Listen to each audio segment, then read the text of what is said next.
Leader Precourt. Thank you, Mr. Speaker. And members, we're now back into the segment debating the pro side of this bill. That's for pushing the green button on the bill. So, first, in this sequence, I'd like to yield to Representative Edwards.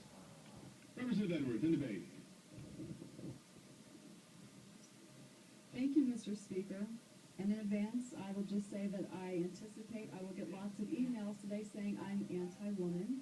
And that's fine, because I don't think that I am. I worked very hard to get to where I was. I took the MPRE last weekend, and guess what? All the people in the room were women who put themselves through law school just like me. My fear coming into this process, this session, as the daughter of divorced parents, I began this session knowing this bill would come up, and yet again, I'd be forced to take sides between mom and dad in what was a nasty and very public divorce. The concerns I had that I have expressed, Representative Workman, over the last 4 months before the session even began, the non-modification portions of it, members. If you would go into a contract with someone and enter into a modifiable agreement, by the very nature of what that means, you expect that in the future it can be modified because situations change, circumstances change. This bill allows for that change. If I, as a woman, agree to give my ex-husband more if I make more as an attorney, then so be it. I have to honor that commitment.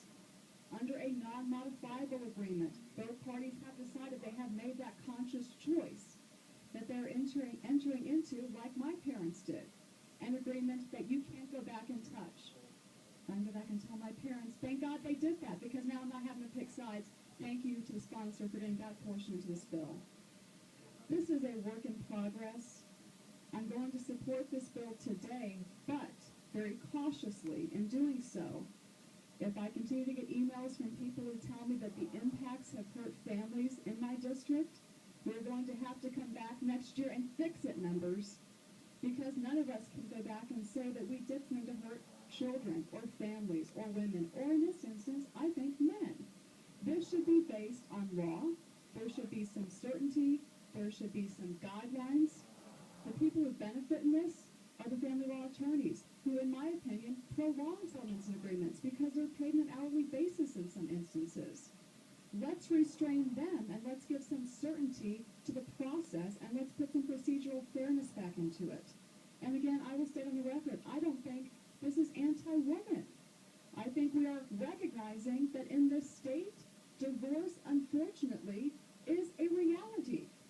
People my age who are considering at some point getting married, I would encourage you to get a prenuptial agreement to take that into account, because sometimes things don't work like we had hoped. People fall out of love, and that's reality, and we have to plan for that, members.